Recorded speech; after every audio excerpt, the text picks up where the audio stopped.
Ձեռք բերեք իտալական նրբագեղ ու բարձրակարգ սալիկների նշված տեսականին, վճարելով բացառիկ 4400 դրամ 1 քառակուսի մետրի համար։ Շնորհակալություն, մեծարգո վարչապետ, հարգելի գործընկերներ։ Այս նախագծի ընդունումը նպատակաուղղված է Տավուշի մարզի Իջևան համայնքի տնամերձ հողամասերում բարձր բերքատվությամբ տնկիներով տնամերձ այգիների ստեղծմանը, ոռոգման ջրի խնայողաբար եւ արդյունավետ օգտագործմանը, որը կնպաստի ֆերմերների եկամուտների աճին, ինչպես նաև Իջևան համայնքում կձևավորվեն այգեգործական կլաստերներ։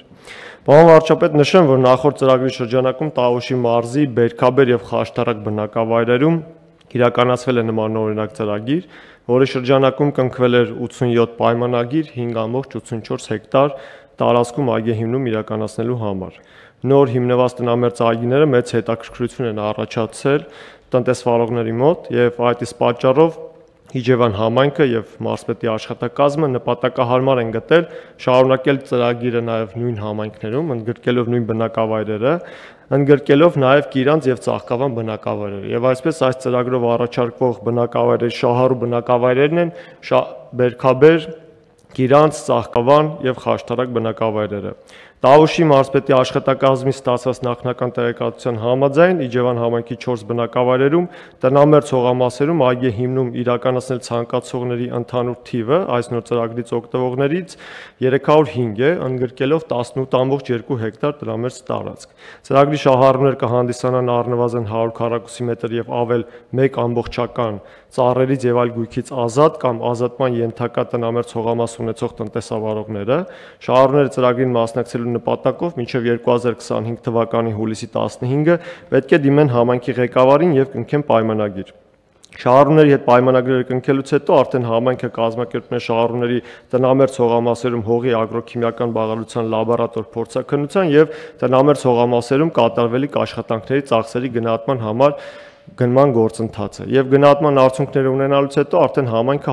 հայտարարում է կապալառուի ընտրության մրցույթ տնամերձ հողամասերում այգեհիմնում ու ոռոգման արդիական համակարգերի ներդրում իրականացնելու համար։ Կապալառուի կատարած աշխատանքների ֆինանսավորումը կիրականացվի հետեւյալ համամասնությամբ Հայաստանի Հանրապետության կառավարություն 95% եւ համայնք մենք հնարավորություն ենք տվել նաեւ շահառու, բայց համայնքն է ստանձնում այս պարտավորությունը 5%։ Հատկանշական է, որ եթե առաջարկվող ծրագրում եւ այս առաջարկվող ծրագրում եւ թե նախորդ ծրագրում սահմանված է պահանջ, որ կապալառու կազմակերպությունը պարտավոր է այգեհիմնումն իրականացնելուց հետո 2 տարի շարունակ բոլոր ծրագրի շահառուներին տրամադրի անվճար խորհրդատվություն եւ կրթություն։ Ինչպես նշեցի, մեր նպատակն է նաեւ այգեգործական կլաստերներ ձևավորելը եւ այս առիթով նշեմ, որ մեր միջազգային համագործակցության արդյունքում համաշխարհային պարանի ծրագրի եւ համայնքի ֆերմերների ներգրավմամբ Աչաջուր բնակավայրում ինքը ճանապարհին մոտ հատվածում է գտնվում, ստեղծում է լոգիստիկ կենտրոն հագեցած սառնարանային եւ որոշ վերամշակման կարողություններով։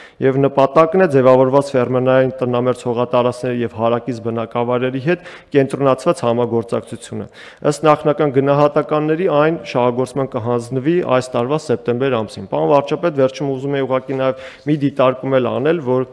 այս ծրագիրը բավական հետաքրքիր սիներգիա է ստացել կառավարության կողմից առաջարկվող մեկ այլ ծրագրից, որը որ վերաբերում է սահմանամերձ բնակավայրերում ընտանիքների բնակարանային մատչելիության ապահովման պետական աջակցության ծրագիրը 22-24 թվականներին, քանի որ ընտրված համայնքներից 3-ը Ծաղկավանը, Բերքաբերը եւ Կիրանցը գտնվում են հենց այդ բնակավայրերի ցանկում եւ նիստին մասնակցելուց առաջ իմ աշխատանքային ֆայլերում մի նկար ուղղակի աշխատանքային նկար ուզեցի ձեզ ներկայացնեմ, որ այս նկարը այս տունը նոր է կառուցվել եւ սա արդեն Բերքաբերում նոր տնամերձ տարածքն է։ Հետևաբար ծրագիրը վերաբերում է ոչ միայն արդեն արկա տնամերձ տարածքները ազատելուն եւ նորը տնկելուն, այլ հնարավորություն է տալիս այդ նոր կառուցվող բնակարանները նույնպես ունենան իրենց տնամերձ տարածքներ եւ շահառու դառնան ծրագրին։ Շնորհակալություն։ Շնորհակալ եմ, պարոն Խոջյան, հարգելի գործընկերներ, ես չափազանցություն չեմ համարի, եթե ասեմ, որ սա հեղափոխական ծրագիր է եւ այդ ծրագիրը հիմնված է այն ակնհայտ դիտարկումների վրա, որ Հայաստանի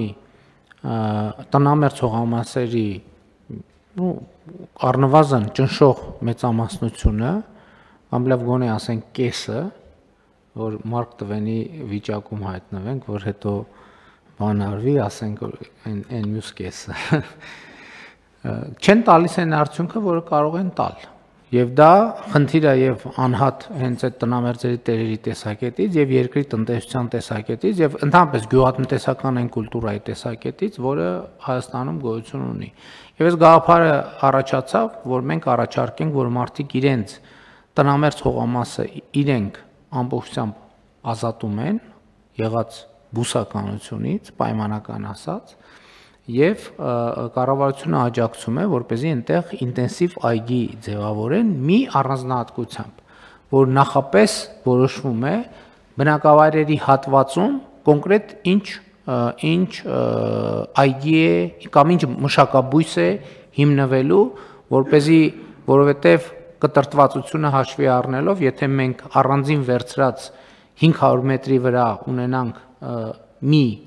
ինտենսիվ այգի 500 կամ 300 մետրանոց, դա մեծ հաշվով մեծ բան չի փոխի։ Իսկ եթե մենք ամբողջական բնակավայրերում եւ մի քանի բնակավայրերում ունենանք հազարավոր 500 մետրեր, որտեղ նույն մշակաբույսն է կամ նույն կուլտուրան է մշակվում, այստեղ ունենանք շատ կոնկրետ տնտեսական հետաքրքրություն, որովհետեւ հնարավորություն կլինի ձևավորել ապրանք, որը հետաքրքիր է շուկայի համար եւ բնականաբար ապրանքող հետաքրքրվողներն կունենան կոնկրետ հասցեներ, որտեղ կարող են գնալ եւ կոնկրետ ձեռք բերել այդ ապրանքը։ Իհարկե, այս ծրագրի նկատմամբ ի սկզբանե ինչպես եւ պետք էր կռահել, շատ մեծ հոռետեսություն կար, նախ հոռետեսություն կար պետական համակարգում եւ շատ դժվար եղավ, որ հետևողականորեն, որ մենք ասենք, չէ, պետքա արվի,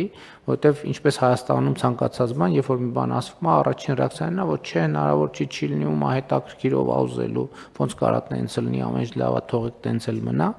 Եվ երկրորդը կար հոռետեսություն արդեն տեղերում, թե բայց հետևական աշխատանքի շնորհիվ ի հայտ եկան այն առաջին մարդիկ, ովքեր ասցին, հա մենք համաձայն ենք, այս ինչ որ մեր հողամասում կա, մենք մեր ձեռով հանենք այդ հին ծառերը, որոնք ակնհայտորեն արդյունք չեն բերում եւ տեսնենք թե կառավարությունը ինչ է առաջարկում։ Եվ Խաշթառակ գյուղից սկսեցինք, չէ, հիմա Խաշթառակ եւ Կիրանց Խաշթառակ եւ Բերքաբեր գյուղեր բնակավայրերը սկսեցինք, հիմա ավելացրեցինք եւ Խաշթառակը Բերքաբերը, քանի որ այդ գյուղի բնակիչները եւս ցանկություն են հայտնել իրենք էլ մասնակից դառնան ծրագրին, դրա համար մարզպետարանը եւ համայնքը նպատակահարմար գտա, որ այդ բնակավայրերը շարունակենք այդ ծրագիրը իրականացնել, ավելացնելով Ծաղկավանը եւ Կիրանցը։ Շատ լավ։ Հիմա մենք սկսեցինք Խաշթառակ եւ Բերքաբեր բնակավայրերից եւ այնտեղ ինչ որոշվեց, ինչ մշակաբույսեր, հոն եւ նուռ։ Հոն եւ նուռ։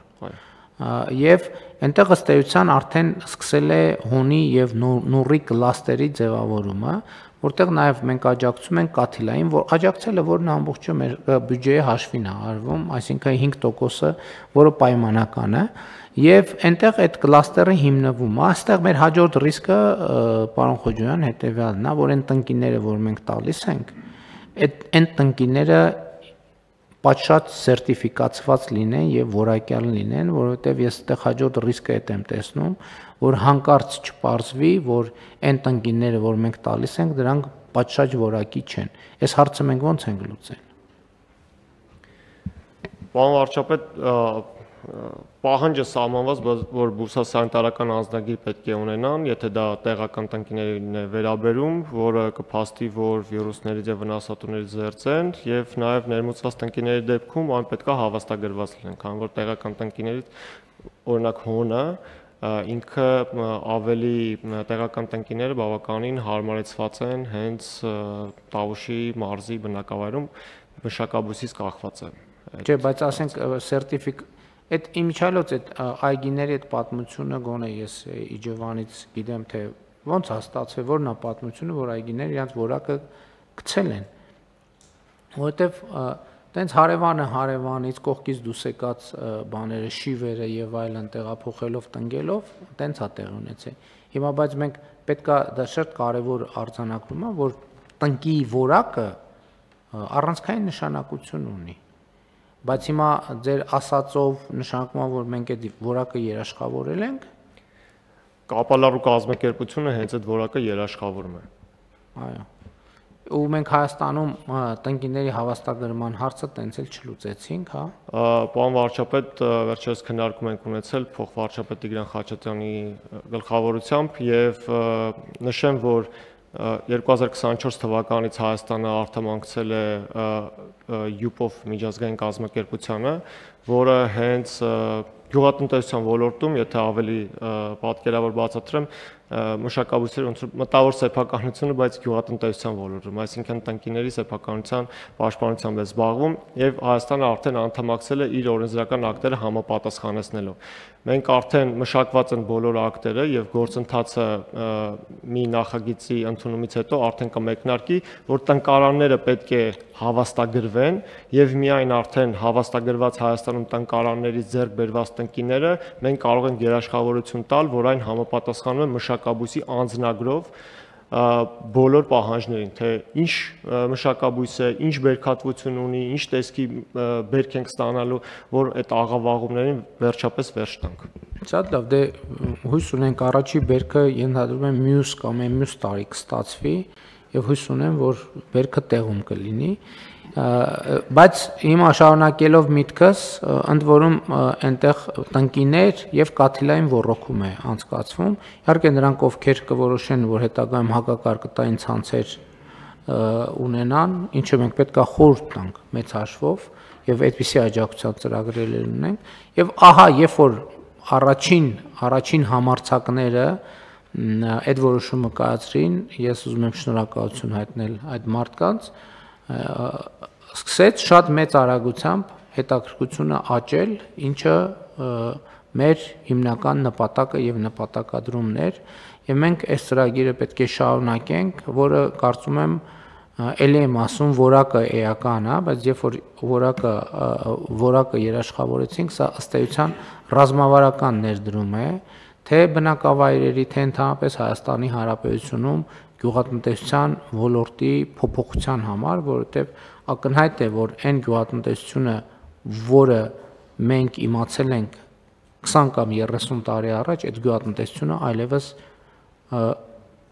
եկեք ուղիղ ասենք գոյություն չունի։ Մենք ուղղակի գոյություն չունի պարզապես, մենք տենց ուրվականին ուզում ենք տենց տեղ-տեղ ամուր բռնած պահենք, չի ստացվելու պահել։ Բայց այդ էլ մեկը ժամանակա տանելու եւ մենք այս օրինակներով պետքա ցույց տանք, որ այնուամենայնիվ լուծումները կան եւ այդ լուծումները հետաքրքիր են եւ ինչքան մեծ լինեն կլաստերները, այնքան ավելի արդյունքը ավելի մեծ կլինի։ Հիմա դուք նշեցիք, ես չգիտեի, որ Աչաջուրում փաստորեն սառնանային տնտեսություն է հիմնվում եւ սա եւս արձագանք է մեր ծրագրին, որ երբ որ կլաստերը ձևավորվի նուրի եւ հոնի, այսինքն դա նաեւ կարեւոր է իրենց ապրանքայնացնելու, արտահանման եւ այլնի համար համապատասխան ենթակառուցվածքները գոյություն կունենան, ել չեմ ասում, որ այդ գյուղեր տանող ճանապարհները կառուցված են, կառուցվում են, իհարկե Խաշթարակի կամուրջը նախորդ տարվա ջրհեղեղից վնասվեց, բայց այնտեղ կա ժամանակավոր կամուրջ, բայց ընդհանուր առմամբ ենթակառուցվածքներն էլ գտնվում են պատշաճ վիճակում, իսկ կաթիլային ոռոգումն էլ հնարավորություն կտա, որ ջրի սակավությունը հաղթահարվի եւ ելի եմ ասում, ես որևէ կասկած չունեմ ծրագրի բովանդակության հեղափոխական նշանակության վրա։ Այստեղ խնդիրն է նա, որ իրականացման որակը պետք է լինի պատշաճ հսկողության տակ եւ այդպես մոտավորապես կամ տնայնագործական իրադրություններ պետքա թույլ չտանք, պետքա ծրագիրը ոնց նախագծված է հստակ այդպես էլ ճշգրիտ պետքա իրագործվի եւ իմ ակնկալիքն է նա, որ նախարարությունը եւ համապատասխան մարմինները հետևեն։ Իհարկե առաջիկա աշխատանքային այցերից մեկի ընթացքում մենք անպայման նաեւ կայցելենք եւ տեղում կտեսնենք, թե ինչ ենք ստացել կամ ոչ աշխատանքային այցերի ընթացքում կամ ընդհանրապես անսպասելի կամ այնպես ոչ պաշտոնապես, բայց ես անպայման ուզում եմ գնալ եւ տեսնել, թե ինչ ենք ստացել տեղում։